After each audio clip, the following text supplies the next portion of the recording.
Hey buddies, I'm Spuggy here coming at you with another Borderlands 3 video. Today I want to show you the black marker location in each every single weapon and what they can actually do and if they're worth it or not. But before we get into it, first I want to announce the winner for the Wonderlands giveaway that we were doing. This was a giveaway for the Chaotic Raid Edition and one lucky winner won. There's 189 participants, which is really great, and the winner is Agent 650. So congratulations to Agent 650. But before we get into meat and potatoes of the video, don't forget to like, comment, subscribe, and follow me on Twitch on the top right. You have no idea how much helps me out.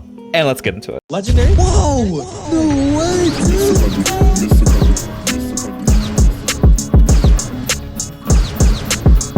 First things first, the black marker machine is going to be located on Eden 6 all the way to the canopy. Now the canopy is going to be quite a far trek due to the fact that the canopy only has one fast location, which is all the way over here, and the actual spot that you need to go to actually get the black market machine is going to be right over here, which takes quite a while to actually go to. Let me zoom out all the way. It's right over here, and because of that, we're going to start actually at the beginning of the ship. Now starting at the beginning of the ship, it doesn't do us pretty much any favors because it's going to take around 30 seconds to a minute to actually get to where we need to go.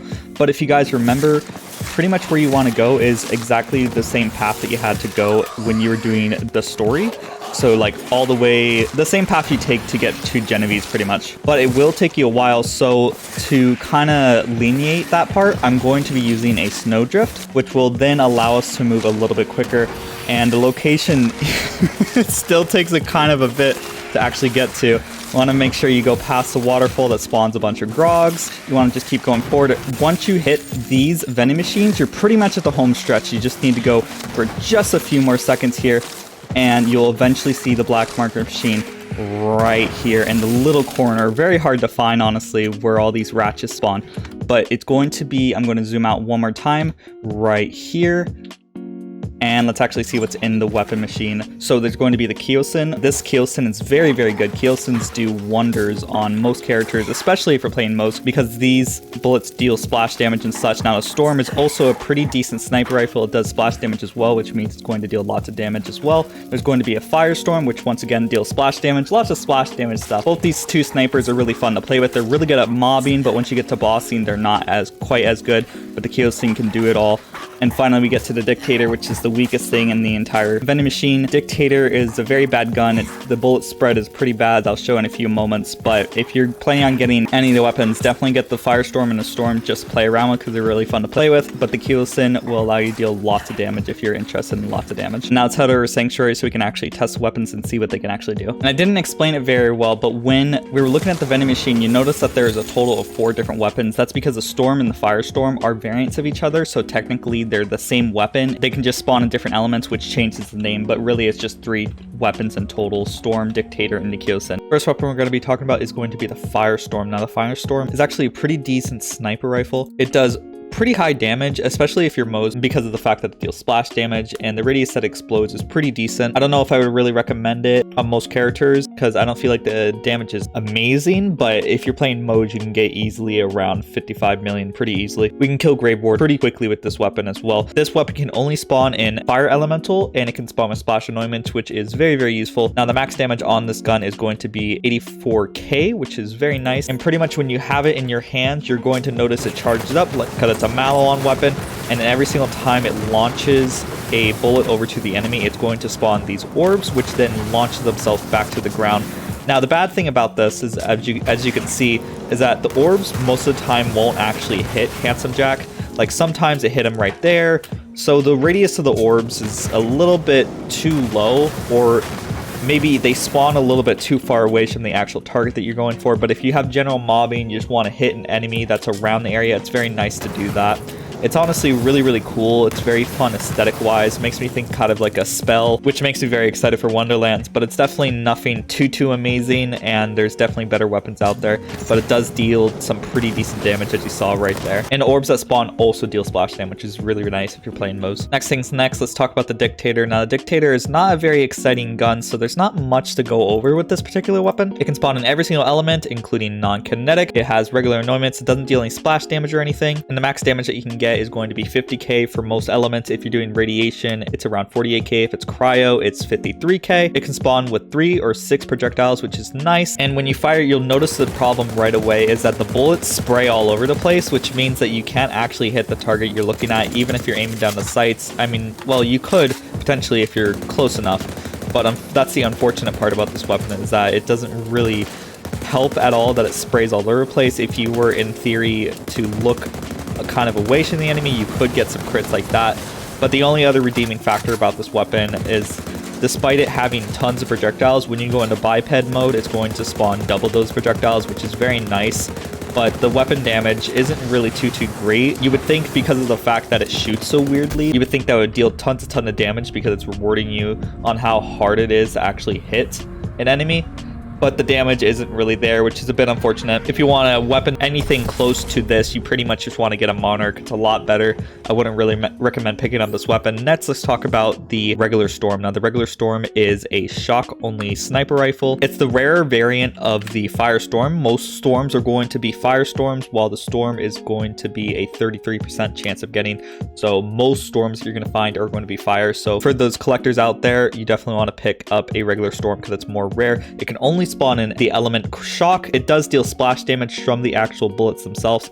Thus, it can actually spawn with splash damage, which is very nice. Only problem I have with this particular weapon, despite it dealing tons of damage, is that the orbs that spawn, this isn't a great example, but the orbs that spawn normally link onto the enemy, but it doesn't work on the Enhancement Jack clone. The link on the enemies don't really deal much damage. Orbs themselves are unfortunately not splash damage, so they don't deal as much damage as they potentially could. Let me head over to the field so I can show you how lackluster the actual orbs are. The only redeeming quality about the orbs is that they can actually proc crits, which is very nice if you wanted to spawn ton of minesweeper grenades. I'm sure there's other things you can benefit from getting lots of crit, maybe like head count, stuff like that with Flak. Moze is probably the only application where the getting tons of crits is actually really good, because minesweeping proc, even if it's from a low level damage source like the chain lightning, can proc multiple times and deal tons of damage, which I will show when we go over to Graveboard later. So I'm going to try my best to shoot around an enemy and not actually kill them, because each shot will kill the enemy. So right here, the chain lightning is hitting that target. It was hitting the crits, which then spawned a minesweeper, which is very nice, and the actual shots themselves are able to one-shot these guys. I am using Moze, mind you, which means that it's probable that I'm only one-shotting these people because of Fire and Skagden and such, but it being able to proc those crits will allow the minesweeper to proc, which is very nice. The damage of the orbs themselves don't deal like any damage, as you see right there. That was barely anything. Granted, most of the orbs weren't even hitting here, but let me show you right here. See, the damage isn't too great. These are bad examples because I'm using minesweeper. Let me swap to something else real quick. I'm going to spawn some orbs next to this guy, and you'll see that the damage isn't too great. Even with a shielded target, all those procs only got around half of the shield away from just a regular mob that wasn't even a badass. So that's the one unfortunate thing, is that the orbs don't deal that much damage. I feel like if the orbs got a little bit of a buff, it'd be a little bit better, but unfortunately right now the orbs don't deal a lot of damage. Now let's head back over to Sanctuary so I can show you the final weapon. And the final weapon we're going to be covering is the best weapon, which is Kyoson. Now the Kyoson is a very good dual assault rifle. It kind of acts more like a Torg, because every single bullet is going to spawn a sticky bullet on the enemy, so the bullet will hit, it would deal splash damage, which is really nice for Moze, and then the bullet will explode, once again dealing splash damage. So you get 2 instances of splash damage, which is very nice. The bullets explode pretty fast after they actually get onto the enemy. And I just remembered, I don't think I told you guys the max damage of the Storm. The max damage of the Storm is going to be 131k, as I have it right here. And then the max damage of the Kyoson is going to be 21k for every element except for cryo and radiation. Radiation will deal 19k, while cryo deals 23k, and it can spawn in every single element, including kinetic. It can have list projectiles up to 2. Right now I have 1 here, and despite it dealing splash damage, it cannot spawn with any splash annoyance, which is very unfortunate.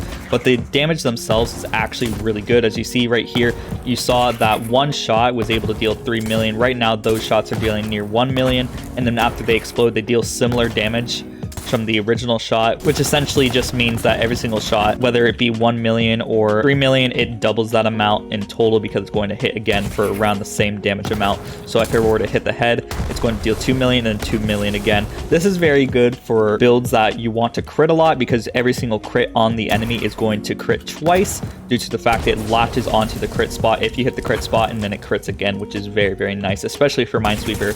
So if I were to launch a ton, you'll see that the Minesweepers proc over and over and over, which makes it very, very formidable. This gun deals tons of damage, and I'm going to head over to Grave Ward just so I can show you how much damage it can deal, because it can melt Grave Ward and really, really quickly because of the sticky bullets, able to hit the crit spot multiple times. Now that we're over Grave Ward, I'm going to do the same setup I normally do. I'm going to enter exit Iron Bear, debuff the boss a tiny bit, and then we're going to activate an Elements Projector on ourselves using a contact grenade, and then we're just going to lace into the boss right there, and immediately he's dead. So it's very, very powerful, this particular weapon. It's arguably one of the better weapons in the entire game, especially if you're Moze, so I definitely recommend you to pick this up on any character because it deals tons and tons of damage. Next, let's showcase some of the crit spot shenanigans with the Storm. The Grave Ward actually is a very good example of. Funnily enough, the orbs will target the crit spots very easily even when the arm isn't down, so I'm going to just do a different kind of setup than normal. I'm just going to immediately start attacking Grave Ward as soon as you drop down. I'm going to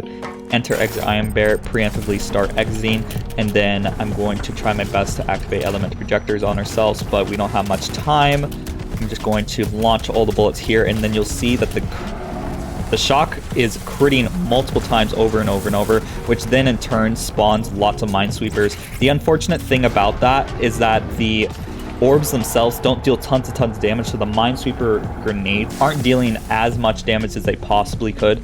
But if you get lucky enough, since you saw there was like hundreds upon hundreds of crits on Grave Ward there, if we got lucky enough with some Minesweeper procs, like them procking atop each other, and due to the fact we're critting so much, it's very possible that that could have happened, but it didn't quite happen there. But Grave Ward did still get decently downed with this weapon. And then finally, let me show you this weapon, which can down Grave Ward really, really quickly, similar how we down Grave Ward with the Kyoson. And once again, we're going to do the traditional setup. We're going to enter exit Iron Bear, debuff the boss, and then use a contact grenade to activate element projector. That's pretty good right there. And then we're just going to lace into the boss as soon as the arm's down, and immediately destroys the boss just in one shot, very, very easily. This weapon is very slept on. Most people say the Storm is better, but I do think the Firestorm is very, very good. Despite the spawning orbs not hitting the enemies like they should, the damage of the actual shot of the gun is actually really good. Same thing with the Storm. The actual shot of the weapons deal tons of damage.